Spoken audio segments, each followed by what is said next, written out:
Welcome to the Football Show on PLZ Soccer's YouTube channel. I'm Peter Martin, Alan Ruff and Tammy McManus are here with me to talk football. You can join us, hit the subscribe button on our YouTube channel and join the football family.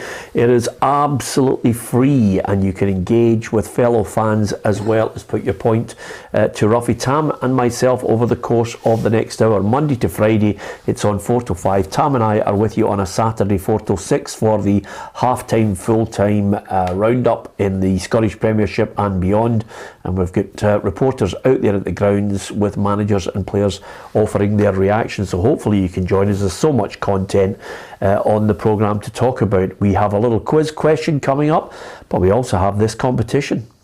It's another fantastic competition from PLZ Soccer. Rangers fans, Celtic fans recognise this jersey. Of course, you've played against them both in European football recently. It's the jersey of RB Leipzig. You can win this by answering the following simple question. What does the RB stand for in RB Leipzig? If you want to double your chances of winning, don't forget to hit the subscribe button on PLZ Soccer's YouTube channel. Good luck. Yeah, good luck with that. The quiz question for today, well, with Dundee United closing in on a new manager, we thought we'd stick with Dundee United. How many managers have Dundee United had, that is in a full-time capacity or indeed in a caretaker capacity, since Jim McLean left his position in 1993? Do you want to have a go, Ruffy? 12. 12? Yeah, what do you think? 30. 30, okay. Yep. Give us one a year. Caretakers as well, so somebody could have stepped in when somebody got the bullet. Yeah. Over one a year. Something like that. You might be right. They've just sacked 3-1. You might be right, yeah. You might be right. Okay, give us your thoughts. What figure have you got in mind? That's just the quiz.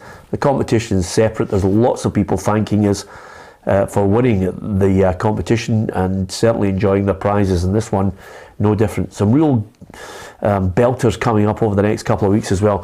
Thank you to everyone for downloading the app. It's got all the breaking football news, and thank you also to those who listen to our podcast on a regular basis across so many platforms and express to us that they're enjoying it.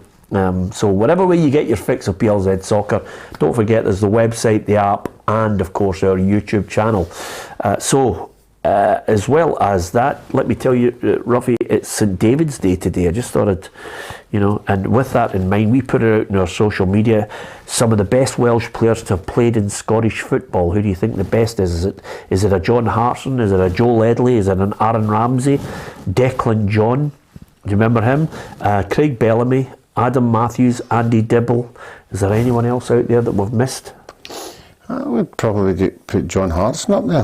The contribution he made. Oh, say John Hartson. No, I thought you were asking me which one of all these.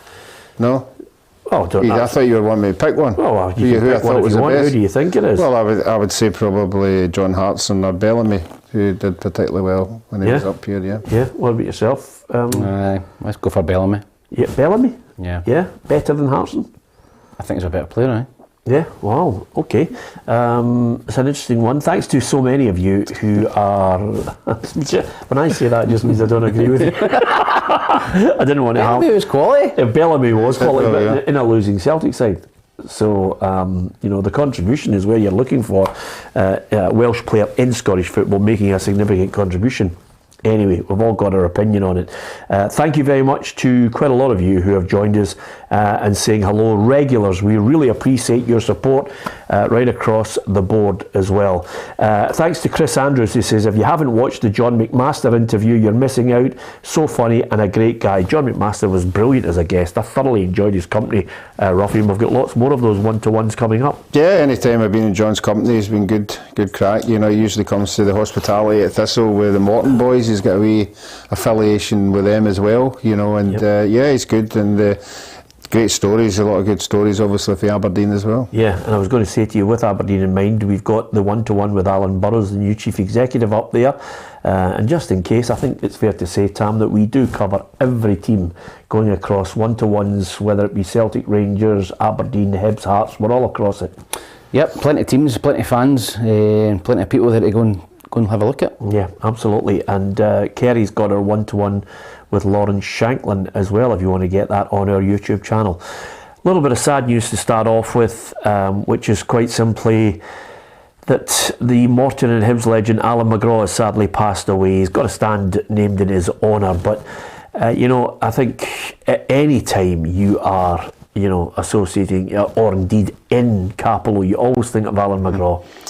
Yeah, I think way back then, he was old school manager, and I think if you speak to anybody from Morton, anybody that's passed through Morton, they've always got a story to tell. He was the original manager who would, probably out of left field, but everybody would have a really, really happy story about him. And he was Morton, Mr. Morton. He did everything at that stage.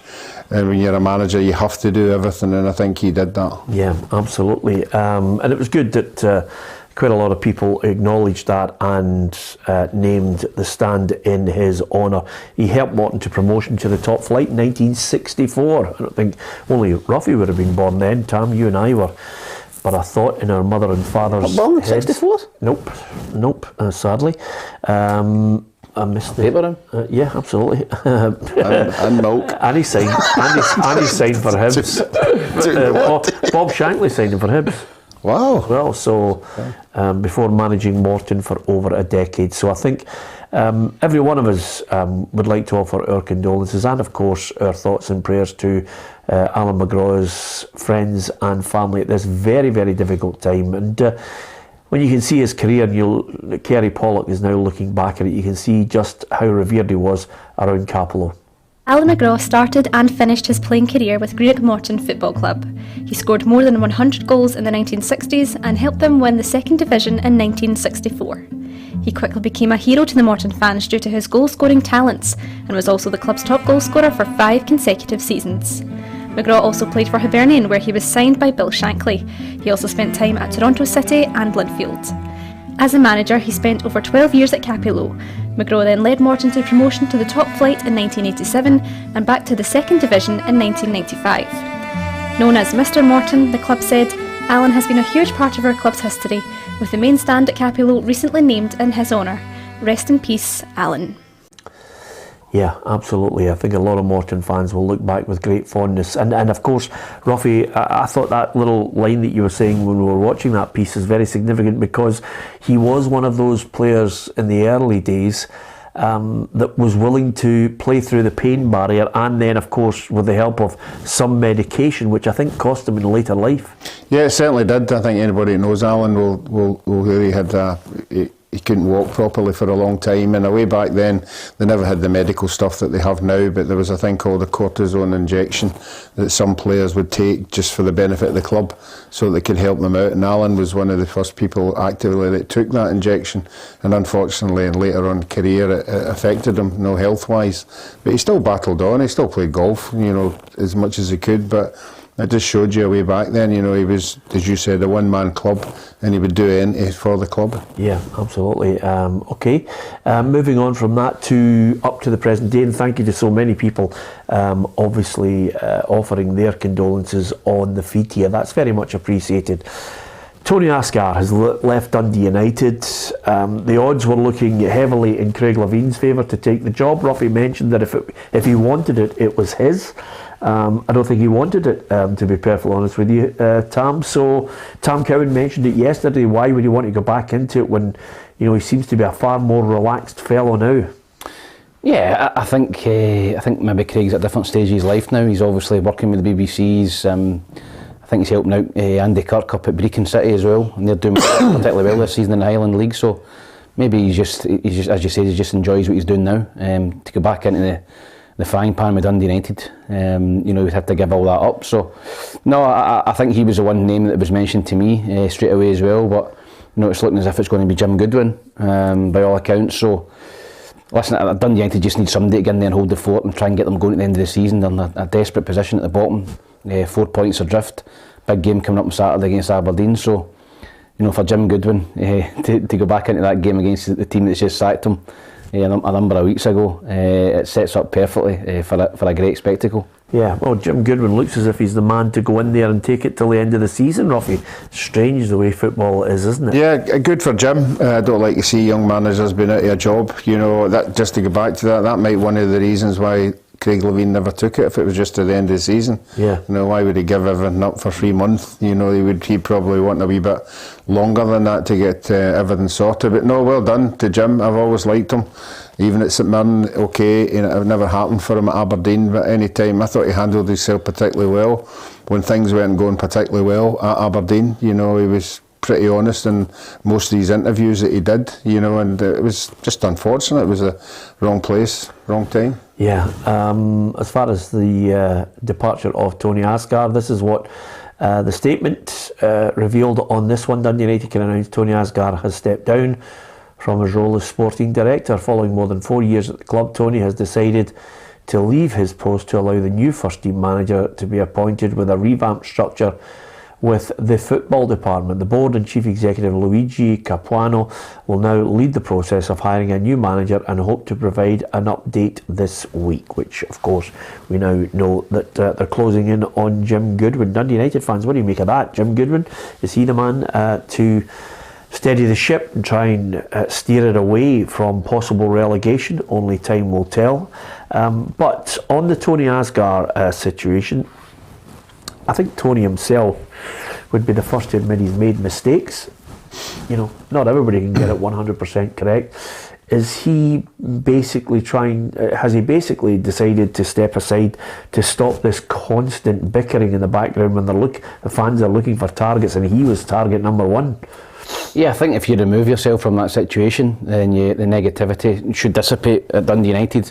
You know, it all comes down to results on the pitch, but you know, if you just him getting away from the club, I think that was, listen, that's what the Dundee United fans were singing after the game. You know, not only for the manager's head, but for Tony's head as well. So he stepped away from it, and there's going to be a new manager coming in, as I said. Luigi's going to help out, the CEO at Dundee United is going to help out with the manager. So it's just a kind of fresh start for everyone, and you can you know, forget about the last 3 or 4 months and concentrate on the next 3 months, which is vitally important for Dundee United. You know, they've got to stay in this division. They're going to lose a hell of a lot of money. So you know, I think for the best, Tony's walked away to try and get a little bit of positivity around the club again. Well, it's a big call, you know, and they haven't really. I mean, Tony himself may well have. You wonder who makes the signings. Is the coach there just to coach at Dundee United, and Tony and his team bring in the players? If that's the case, a lot of people will say, well, look at the players, look at some of the players that have been brought in. Have they been a success? Did they contribute to Dundee United? Have they actually stepped up to the plate for the money that they were getting paid? Yeah, but they've got to make the decisions. And if you're a young manager coming in, you know, and Tony Asghar saying, look, I can get you the boy McGrath. Yeah. You know, and he's going to say, well, he's a fair player, I'll take him. It's only when he brings in people that you don't want. You know, that's when you've got the problem. If you're on the same wavelength as him and he's bringing players into the club that you think are an asset to your team, then it's fine. It's just when he starts bringing people in that you don't need or you don't want and you don't want to work with, that's when you get the problems. Yeah, well, I think he's been made a scapegoat and the fall guy in this whole thing. The buck stops with the manager. The manager, okay, the wage bill, I find it unusual. I've never actually, in the last couple of years, can you think of a club that's had a real clamour for the sporting director to be sacked? No, I think you're right. I think that they've got to look at the manager, they've got to look at recruitment. I know, listen, Tony's obviously part of both, you know, appointing managers and recruitment, but you know, once that squad of players is underachieving massively, and that's not down to Tony. You know, that's down to the players themselves, and they've all got to look themselves in the mirror and ask themselves if they can give more. And I think they can. I think there's enough talent there. You mentioned Jamie McGrath, they've got Dylan Levitt there, they've got Fletcher, Mulgrew, you know, they've got good players there. And they're just totally underachieving. And that's one manager. Jack Ross got the bullet, Liam Fox has got the bullet. You know, he's going to, you know, the players have got to step up at some point. You can't just keep sacking managers, sometimes you've got to look at the players as well. Yeah, and again, I don't know about you, Robbie, but I'd hate to see Dundee United drop out of it. They are one of the clubs that is one of the bigger clubs that should be in the league. Yeah. It comes down to the category of, I think it was when Hibs, they're too big to go, you know, but they went, you know, and Dundee United are coming into that category. They are a big club. They're bigger than the clubs that are just above them. You know, I think that a good Dundee United team are very well supported. I think they bring more to the league than some of the other teams, you know, financially as well.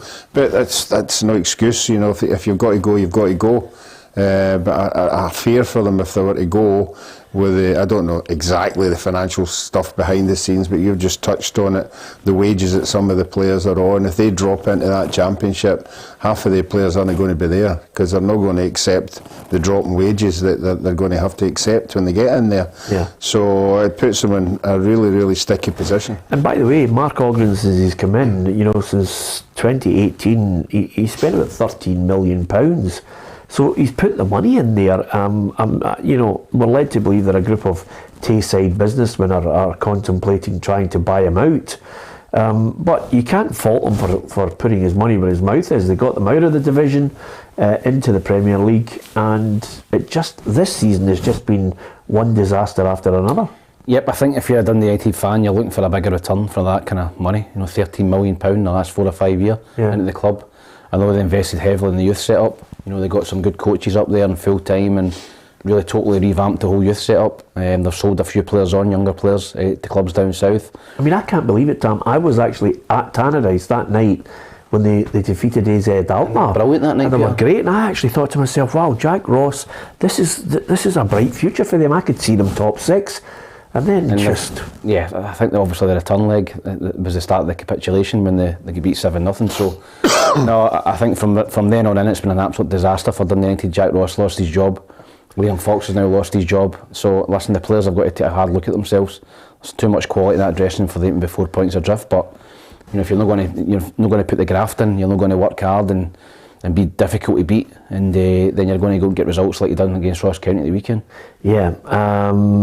But you know, quite a lot of people are obviously talking about the Dundee United situation. Obviously, we'll wait to see if Jim Goodwin is confirmed in the next 24 hours. And then, as Tam mentioned there, the irony of all ironies, suddenly he finds himself up against the club that sacked him not that long ago. From the shot of him walking out of Easter Road, which I personally found absolutely difficult to watch, I thought it was absolutely heartbreaking. Suddenly we'll see him walking in again, and you know, whether he can save Dundee United from the drop, only time will tell. A couple other bits of news coming in. Rangers confirmed today that James Sands has returned to his parent club NYCFC in America, and it just hasn't worked out.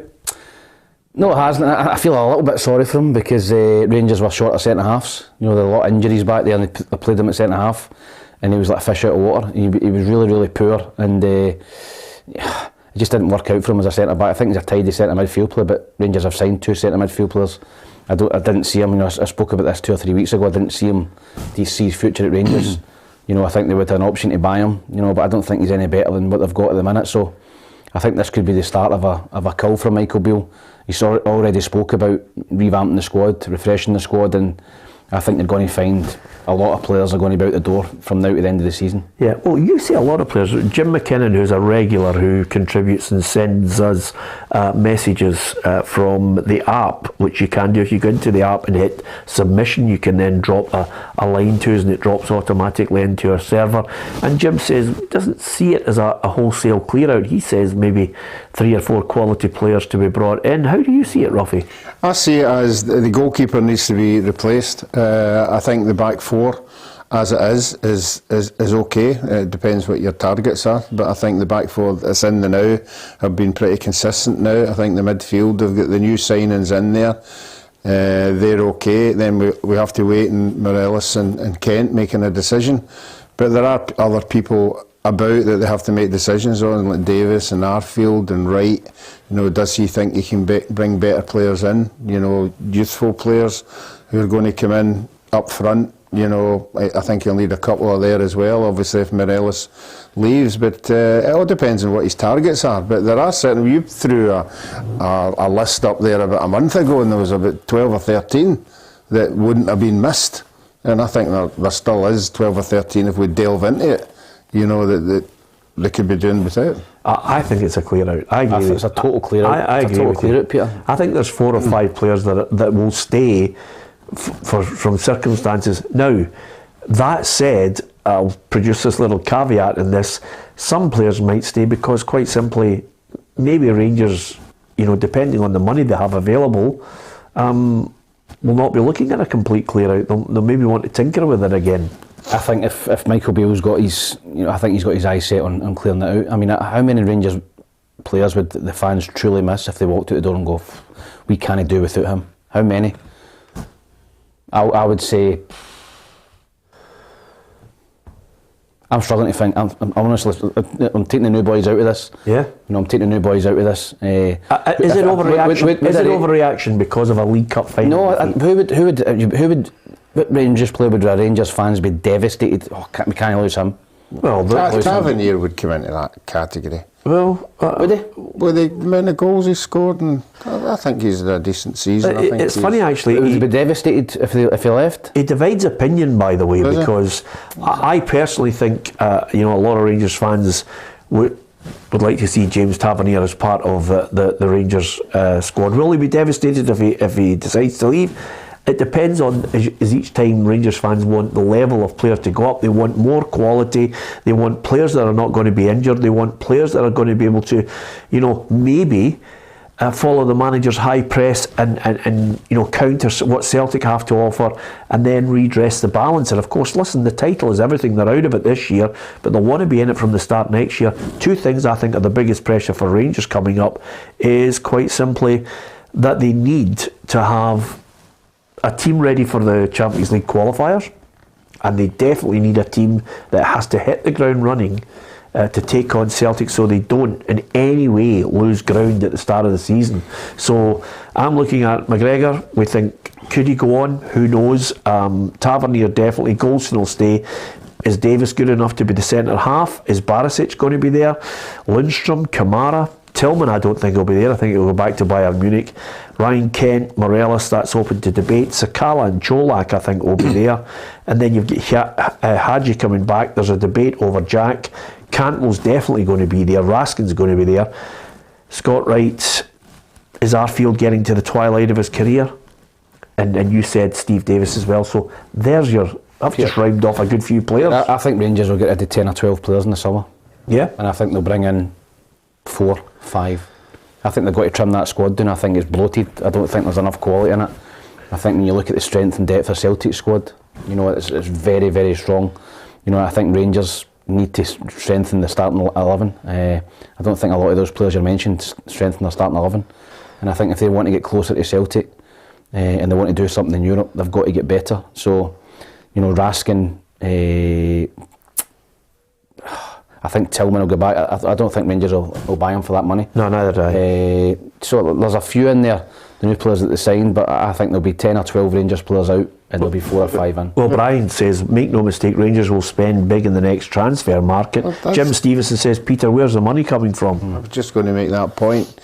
To do what you're talking about doing, you need a pot of gold. You need a pot there sitting, and then you have what you've got, and then you have to look at the players that you want to get. And you're saying, Minnie, you're saying... I think 10 or 12 will be out the door. Aye, but you've got to say, right, how much money am I going to bring in for that 10 or 12? It's not very much now that Morelos and Kent, if they don't sign, because you've lost the value. Yeah, they're not going to sign. Well, I think so. No chance. So you've lost. So what have you lost? 15 million?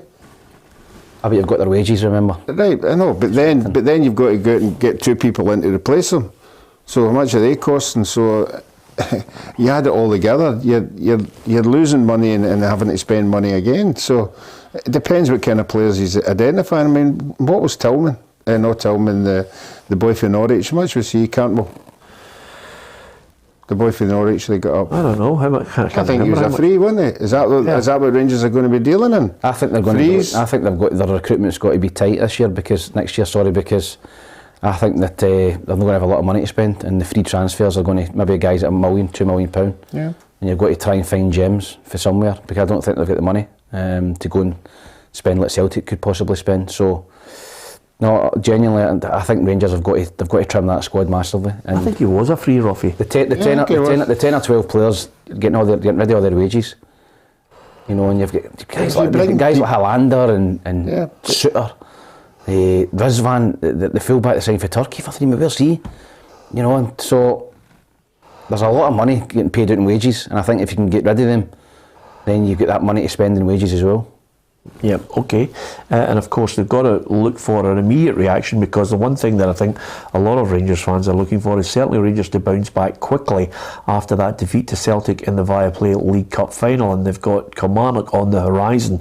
I don't think they want to drop any points all the way to the end of the season. They'll be looking for a bit of fight. Certainly some players will be playing for the future, and there is the small matter of the Scottish Cup, which is still up for grabs, and Rangers will want to retain that trophy. They've got Raith Rovers coming up in that one, but of course Killie are hoping to put a spanner in the works, and Derek McInnes has been speaking to the press, just basically saying that he needs something from his side. It needs to be top drawer if they're going to upset Rangers at the weekend.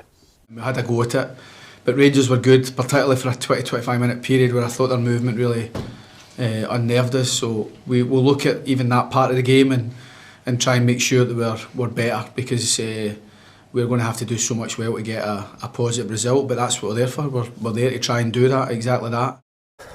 Well, I don't know about you, but I can't see Rangers slipping up against Kilmarnock at all, because I don't know where the goals are coming from for Kilmarnock. Yeah, there's no evidence at all. I know they did go to Ibrox once and they played particularly well, but I think they got Rangers at a good time. I still think Rangers are playing well. I think they're better than everybody else apart from Celtic. So I think it would be a shock if Kilmarnock were to go there at the weekend and get anything out of that game, you know. But I still think that Rangers will want to appease their fans and that they'll come out on all cylinders. And like you, I think although Kilmarnock got a draw last week, I thought Motherwell were the better side, had the more chances at Rugby Park, and they got a draw. So, you know, I think it would be a shock if they got in at the weekend. Yeah, another little story that caught my eye, Tam, is Celtic with the Asian Cup. There could be as many now as 8 Celtic players When does that get could played? be on their way. Well, I was just about to say to you, January 2024. It's difficult for us because we're obviously going to be cup tied. We look as if we could be heading to California. I hope so. Have you sold that to your wife yet? You need a long run in. I'm going to Murcia golfing in May. I'll mention it after that. Yeah, absolutely. Ruffy, it's fine for you. Maggie's just happy to get rid of you. Yeah, more than happy. Yeah. Well, I mean, listen. Yes, these are we things going are somewhere. I don't know. Where are we going? Well, we were invited by the North American coaches, soccer coaches, to get out there. I don't know if you fancy that, Ruffy. California, a trip in back January. to California. Would you be happy with that in January? Go down and see my son while I'm there. No. It's we're working with the coaches. We'll be doing. You need to do we'll some be doing- goalkeeping you'll need to coaching. do some stuff. Yeah. Do you think I'm flying you out so you can nick down to see your son? He's getting his wee Glenafton book, blowing the cobwebs off training drills. Yeah. Well, to be fair, that's only got one page in it. It's going, come on, let's go out there and enjoy ourselves. So, it's a difficult one, Ruffy, because suddenly, when you look at it, Kyogo, Maeda, Hatate, Iwata, Kobayashi, O and Moi, they would all be involved in the Asian tournament, the Asian Cup. Right, and you don't come into that category that you come into when you have Scottish players leaving. If you have more than 4, you can ask for a postponement. Well, I think that's what Celtic would do. Yeah, I think they're going to do something like that. Yeah, and it's a strange situation because suddenly Hearts, Dundee United, St Mirren, they also have players that would be taken out of the equation. It's amazing when you go into a market that's untapped, but there are consequences somewhere along the line. But Celtic, I think, would immediately, if they thought they were going to lose, Yeah, they would invoke that the backbone of their They would side. invoke the FIFA rule, isn't it? So I don't see any problems with that. Yeah, and I mean, the flip side of this right now is everybody's talking about what happened at the weekend and Celtic looked strong. Can you see them, Tam? Can you see them winning the treble this year, or do you think there's the way things are looking that there'll be a real fight from Rangers determined to win that Scottish Cup to try and come up with a conundrum? I think all the momentum is with Celtic now. I think now when you look at the pressure that is now on Rangers to win that trophy, or else they are trophyless. I think Celtic would love to win the treble, don't get me wrong, but they've already got 2, in my opinion, they've got the league's won anyway. They've got 2 in the cabinet already, so I think they can get into that and without as much pressure as Rangers. Rangers need to get in and win something this season. Celtic, Rangers have got to win trophies. Celtic got a tough tie away at Hearts. I think if they come through that, then I think the belief would grow that the treble's on. But as I said to you the other day, the last 2 games Celtic have played Rangers, I don't think Celtic have played well, and they've got to draw at Ibrox and beat Rangers, in my opinion, comfortably at Hampden. So I think Celtic have got a lot of gears to go up. Rangers have got to play a lot better against Celtic to beat them. You know, because as I said, Celtic not been at it and still not got beat. Yeah, okay. You can give us your thoughts on that, the fallout from the weekend's League Cup final. Obviously, so many people still offering their opinion on it. We've got our quiz ongoing at the moment. I wonder if you can come up with the answer. We will give you it at the end. How many managers have Dundee United had since Jim McLean departed in 1993? I think it might surprise you. Have a wee guess at that. We're looking for the figure. Tam thinks 30. Ruffy thinks 15, I think that's it. No, you said 10, 12. You're Did you say? Honestly, 12. have you ever played? You said 12. Such a liar. You really are, by the way. You need to have a Peter's look. Don't like getting beat. Peter's gave me hope with the "you'll be surprised" shout, so I think I might be in the mix. Well, I was going to say you should be surprised if we said 6. That's not going to happen. Ruffy, just a quick one. Your boys last night, 3-1 win over Dundee. Do you want to know how much possession there was for Partick Thistle in the game? I would say about 30%. 30%? 9. No way. 9%. Definite? Is that No. definite? 9%. can't Hold on. I'm just going to tell you right now, right? In the game, the stats: possession for Partick Thistle 9%, shots on target 5 of 8 shots. Dundee 5 shots, 2 shots on target. I mean, I'm just giving you 91% possession. I'm just giving you the stats, Ruffy. Clearly you don't believe it, but No, listen, I did believe it. I'll tell you why. I'm mentioning it to you is because Gary Boyer says his size display was criminal. He couldn't believe it. That was the situation. Dundee still second, 3 points above Ayr United, 4 points behind first place Queen's Park. You were right, Ruffy, in one thing that you've said. Everybody's capable of beating everybody in that league. It's a tough one. If Mark Ogren thinks it's all right to drop into the Championship with Dundee United, he's got another thing coming. No, I think the teams in the Championships, the Ayr Uniteds, the Mortons, obviously Queen's Park, have surprised everybody, you know, and particularly Morton for me. I think they've bought very well. They've got a few people in on loan. I think they'll be very, very strong. But no, well done to Partick Thistle. They've just kicked on for the Rangers game. You know, I think we all saw how good they were in that game, and they've taken the confidence of that game into the last 3. So no, they've had that's 2 wins and a draw. You know, you can't complain with that. Big one against Raith Rovers at the weekend, and then there's 4 games after that are against all the teams that are run about the playoff position. So no, that, I think I have to be perfectly honest, that was a surprise to me last night, 3-1. I thought Partick would have been doing particularly well if they got a draw in that game, because Dundee are one of the teams who will be pushing. So it's them that have got the problems now. And I've said this all along in this league, you either have a really good start, or a really good middle, or a really good end. You have to determine when you want that really good bit, and I prefer it at the end. You know, if you're going to have a wee loss of form, I prefer it in the middle of the season, so you can still rectify it at the end, and it seems to be that's what Partick Thistle are doing just now, and Dundee aren't. Yeah, Ruffy, I've gone on 3 separate apps on this, and all of them confirming. What does it say for possession there, Ruffy? 9%. I find that incredible. I find that absolutely incredible. You know, to win a game 3-1, it is absolutely incredible, isn't it? And you've had 5 shots at target, and that 9%. Yeah.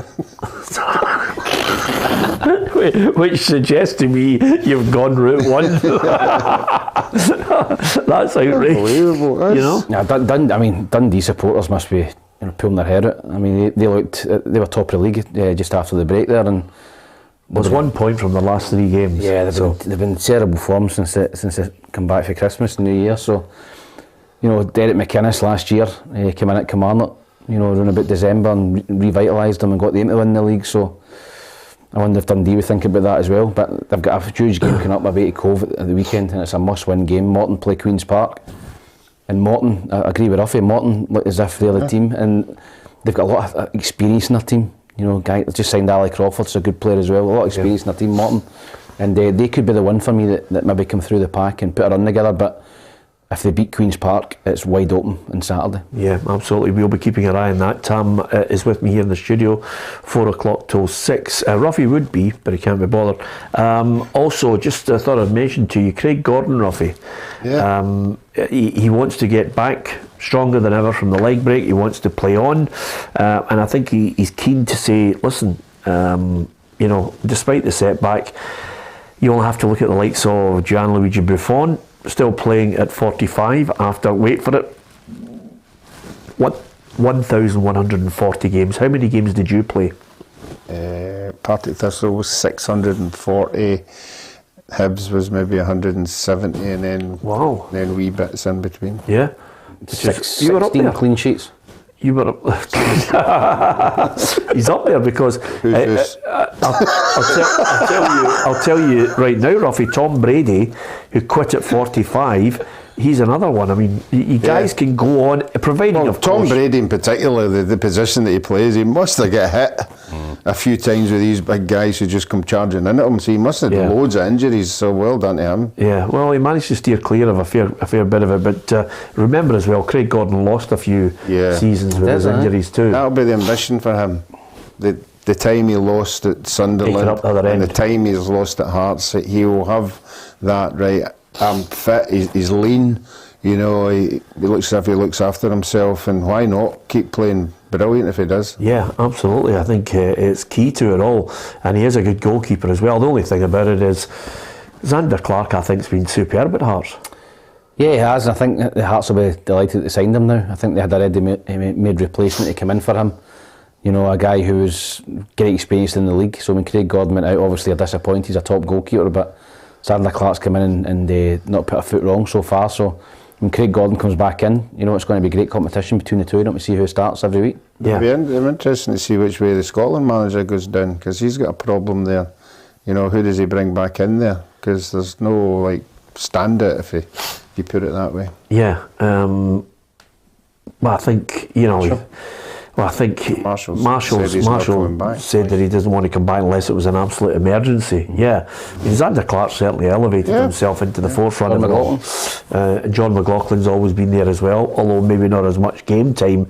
Now that Xander Clark's playing on a regular basis, I think he might actually be swayed by that. Roy Kelly at Motherwell. Yeah, he's had a good season as well. Okay, some interesting games at the weekend. We're going to talk about that as well. You can give us your view on it. Don't forget the competition is ongoing as we speak. A worrying aspect of when clubs release their financial results, Ruffy, is that Caley Thistle have reported losses of almost £1 million, and the club's future could be in significant doubt. I mean, if you have a look here at the whole situation, losses of 835,000, assets just under £500,000, liabilities 1.7 million.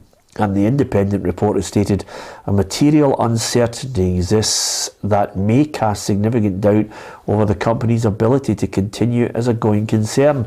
The club directors have stated, we have taken required actions to ensure the long-term financial stability of the company and continue to monitor its financial position. Well, that's one club that I wouldn't like to see go, because when you look at their history... Do you know what their biggest loss was? Go on. Have a guess what their biggest financial loss in the season was.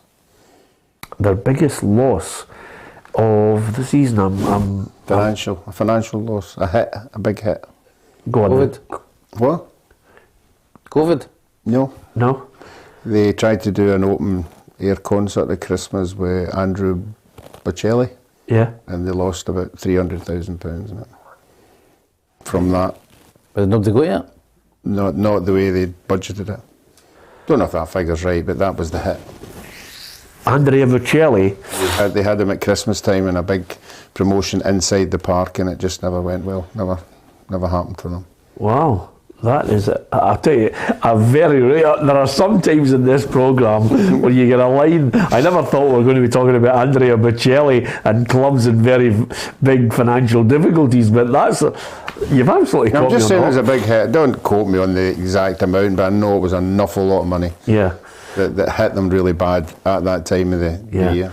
The only guy... It was the only gag. Oh, the only guy. Only a tenner to get in as well. Yeah, the only guy that I think you're absolutely stonewall certainty to make money on when he hits the old stadium tour, Elton John. Or Rod. Yeah, I can think of a few. Bruce Springsteen had no problem. Billy Joel. Yeah, okay, let's not go through everybody. But Ruffy, you've caught me on the hop with that one. Nevertheless, I think we would love to see Inverness, just make sure that they're safe for the future. Just what you're saying, it's a great setup up there.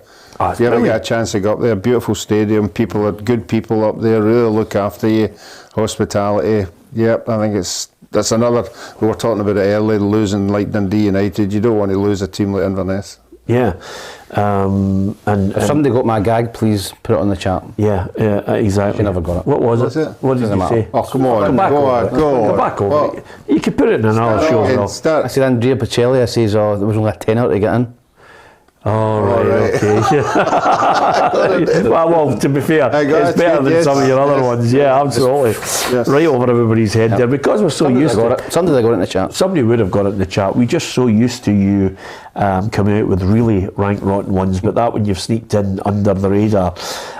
John says Ruffy looks chuffed with Inverness Cali Thistle's lost. No, certainly not. Yeah. No. You want to see clubs survive. The COVID thing was the biggest pressure for everyone, and we've come through it. Lee Shanley says a tenner. Well done. Thanks, Lee. Better late than never, Lee. only you. The rest of us didn't really care about it. So the weekend's football is back to it. Full card on Ruffy as well for us to look forward to. 5 on the Saturday and 1 on the Sunday. Hearts against St Johnstone, Livingston Hibs, Rangers Kilmarnock, Ross County Motherwell, Dundee United Aberdeen, and then St Mirren against Celtic on the Sunday. Curiously enough, it's another one of these 6 o'clock jobs. Dundee United against Aberdeen. Yeah. So they're going to try that again to see if they get any traction out of it, Robbie. Which, listen, we might as well try all of these things. Yeah, before you've got to do something like that, you've got to bring your fans in. Do your fans want it? And I'm sure they're experienced enough to be out there asking the supporters clubs, are you quite happy with 6 o'clock? I think if the fans had said no, then they wouldn't have done it, so they must have bought into it. Yeah, absolutely. And the other aspect of this, I think we were all looking forward to, Ruffy, is the fact that I think the SPFL is looking to try and be really aggressive in the marketing starting from the summer, with a fresh, clean slate. Okay, you've got Singe still with the difficulties with Rangers, but trying to attract more sponsors, I think, is the key to try and bring more money on board, and also look towards trying to expand the coverage of Scottish football. What packages we can sell to get people interested in it, I think, is the key. Yeah, it is, but we all need to buy into it. We spoke about it in the show on numerous occasions. We need to really start changing the voting system, and getting a collective of everybody's in it together. Doesn't matter what division you're in, instead of everybody voting for themselves, and that's the biggest hindrance that we've had. But certainly we had the group of 5, wasn't it, that went away and did something, so let's hope they can come up with something that everybody will buy into. Yeah, I'm not too sure about that, Tam. I hope that suddenly the collective can get round the table, because we need more positivity around our game. I think we've got the fans who really buy into it. They've responded as well. If we can just sell enough packages to get people to be positive about our game. The whole of Europe has that problem because the Premier League in England is so strong. Well, unfortunately, Ron Gordon was a big part of that, wasn't he? Yeah. With other American owners, and the 6 o'clock kickoffs was part of that, trying something different, trying to tap into a different market, i.e. the American market. As I said, when I played in America, as you know, absolutely fantastic.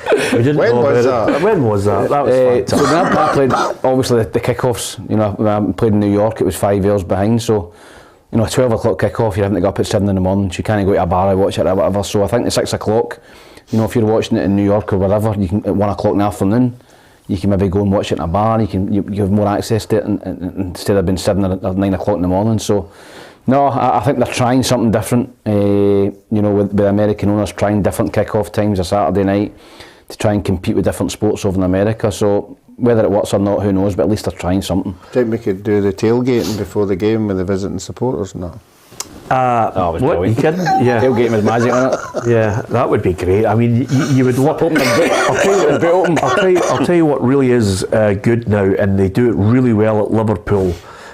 Is they have they have this stage that they set up, and they get people coming on and singing I know Rangers are doing We it. were down with it, we've seen it. Rangers are doing it at the fan zone as well now, and starting to really develop that. And Aberdeen are big into that as well. yes, absolutely, and I think that's the way ahead to make the whole match day experience not just about getting there for about 1:30, 2 o'clock or 2:15. Just get them there at 12, entertain kids, welcome them in, try and do things that keep the kids interested want to and come back. entertained. They want to come back. You know, I think a whole experience of a 5-6 hour. You're out for the day. You got there at 12 o'clock. You enjoy the build up, and then post match as well. There's something that just gets everybody, buying into the club. Yeah, the only thing would go against that is the weather. That's why we maybe should try summer football, because summer football people would buy into coming along on a nice day and hanging about and doing different things. But if you're going along November, December, January, February, it's frozen. Well, to be honest with you, at Rangers and certainly at Celtic, up at Aberdeen, there's enough space for you to do it in such a way that there could be some kind of tent, some kind of covering, around the area that would get everybody involved. I told you we were going to do it at Partick Thistle. Yeah. Outside, we're going to put a big canopy out and have a jazz band and everything. Yeah, a jazz band. It's the West End. Oh yeah, yeah. I couldn't think of anything worse. I cannot. A jazz band before I jazz. Different bands, but different jazz bands. Different kind of bands. Brilliant, Or eh? trumpet. Yeah, absolutely. Hey, there you go. Back to as usual. Fantastic. Okay, a couple of things I want to get your thoughts on, guys. One little bit of sad news, Ruffy, for I think all the football world, is the announcement, and not too long ago, that Just Fontaine has sadly passed away at the age of 89 now. For members of the older generation, they'll be well aware of his 13 goals at the 1958 World Cup. He was absolutely prolific for France, and of course, at club level as well. He scored a barload of goals. 30 goals in 21 appearances for France, which is sensational. And even at that time, to score 145 goals in 152 appearances for Stade de Rennes tells you how good a player he was. Yeah, I mean, every country has big legends like that, and if you're going to go that far back, I'm sure we could all pick somebody for every country, Scotland, England, whatever, but certainly in France, when everybody was talking about the Pelés and everything, in France, he was an absolute legend. Yeah, these are icons that, sometimes I They think... named the trophy after him?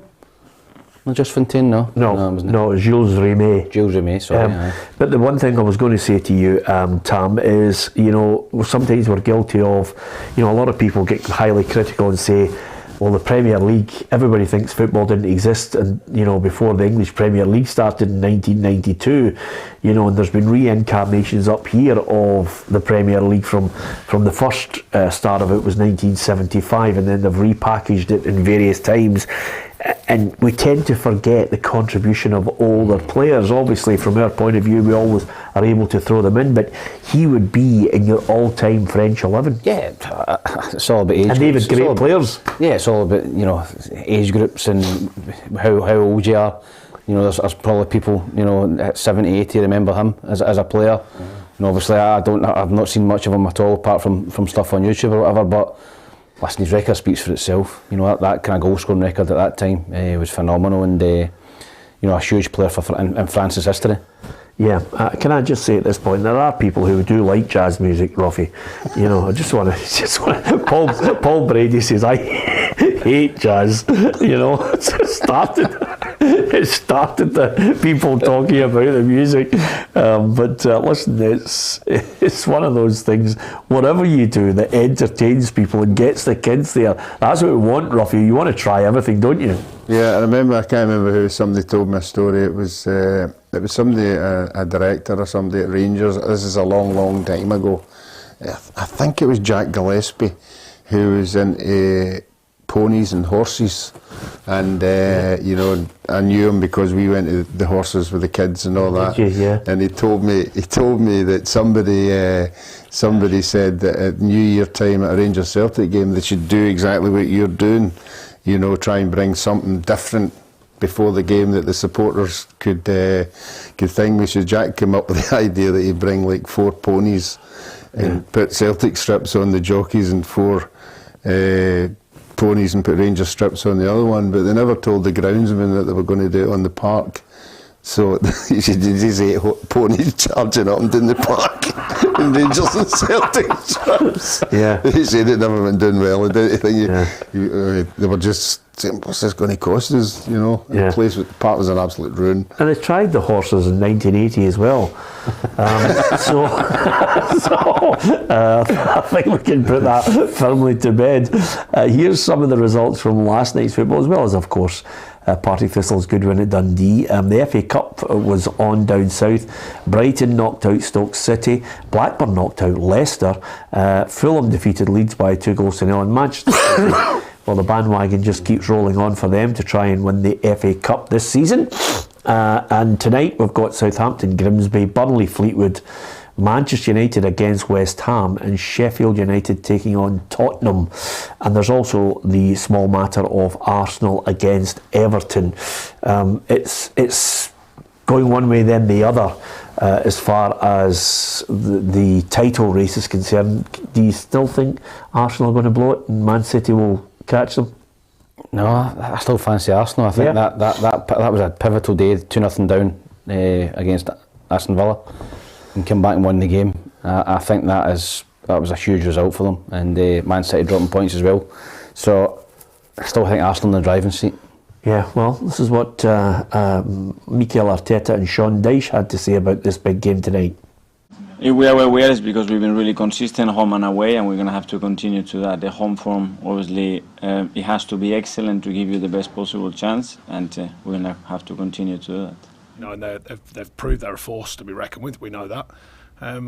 So yeah, we've got to go down and be ready for that, but also give a performance ourselves like we did at home. Not as easy.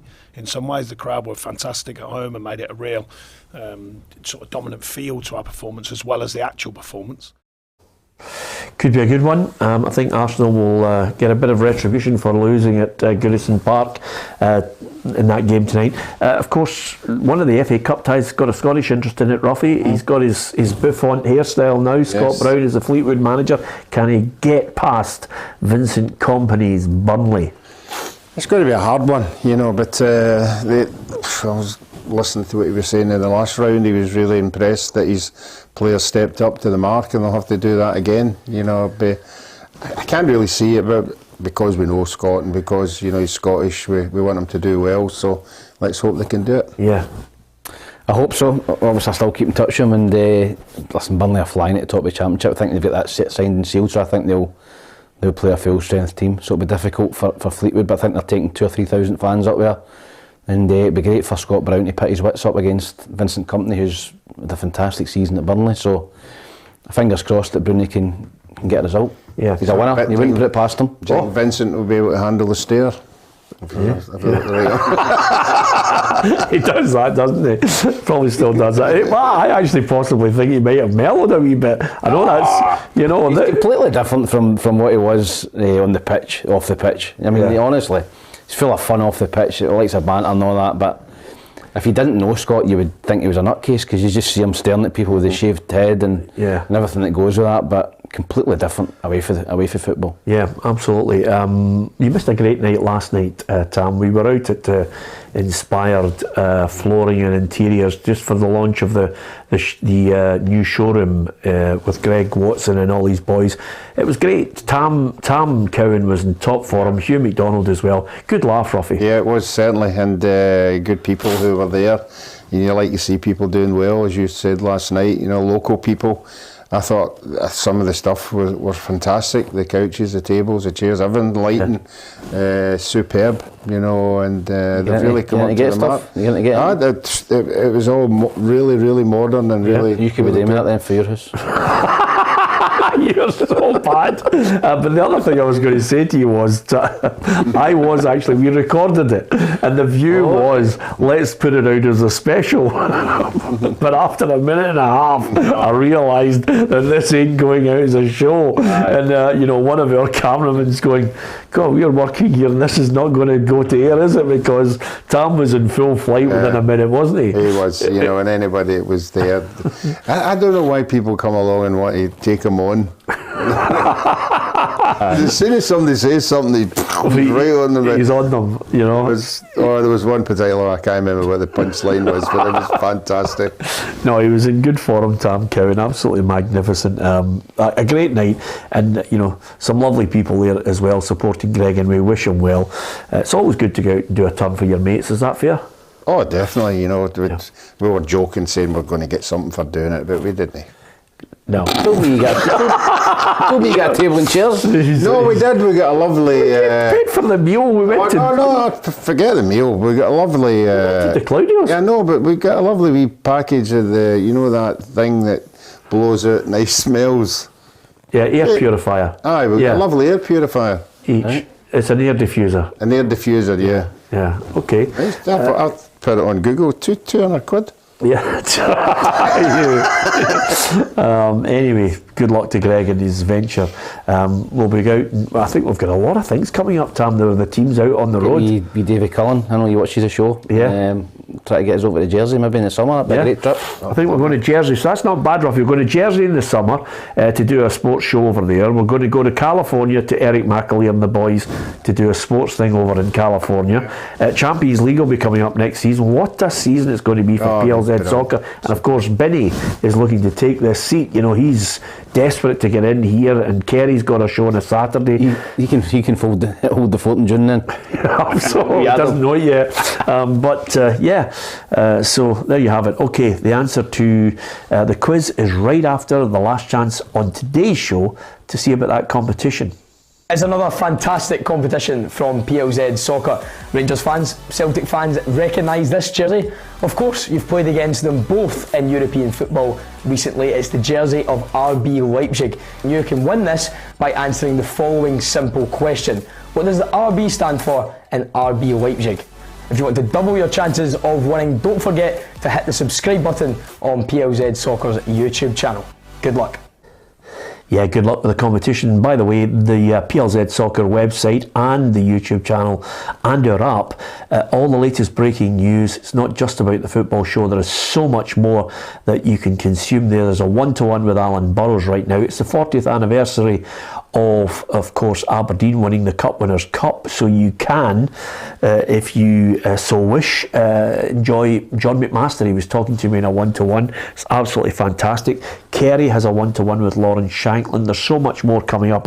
I think you're going to enjoy a lot of the stuff that we've got. And Hugh Scott says, Peter, there's been quite a lot. He says he's going with 25 managers. So you've got 30. I went 30. You've got 12. I've got to be closer than him. I've got to be closer You're than him. You're definitely closer and he made a really disparaging remark to me when I said 30. What man are you? What is it? So 26. Thank you. 20. No, it's not 30. Aye, but it was up bit closer than you. Yeah, 26 managers. That's incredible. It'll be 30 at the end of the season. Still time. Many drink we can name. No, let's not go through them. We want to get off here. But to be fair, Smell the flowers. Who said that? I'll tell you. There's lots of people saying who said that? Ivan Golak. Ivan Golak. What was his catchphrase when he won the cup? I'll tell you one thing, he was a good player. I remember him at Southampton. Do you remember him playing for Southampton? But winning that cup after Jim McLean had tried so many times and failed, and then he delivered it with, I remember Craig Brewster still was on about that Brewster. Every night Scott's going to win on the cup final from 3 centimetres out. Well, I remember Maxwell. Well, can I tell you something? I remember Tam Forsyth scored from an inch out, and he was an absolute hero with his stud. Brewster hit the post and it came right along the line. He just tapped it in. Yeah, that's hey. Listen, still dying off at Big Brew. As we Robbo at Hearts will tell you, and Ali McCoy would say to you, it doesn't matter whether it's 30 yards out or a yard out. If it's a goal, it's a goal. That's the way strikers think about these things. Thank you very much to each and every one of you for contributing on the programme. Thanks to Tam and to Ruffy. Join us on tomorrow's programme if you can. Lots more football chat, 4 o'clock till 5. And if you can't make it, then you can watch it at your own leisure on the app and on the website and on our YouTube channel, where all that content is just waiting for you to cast your eye over it. Thank you very much for watching today.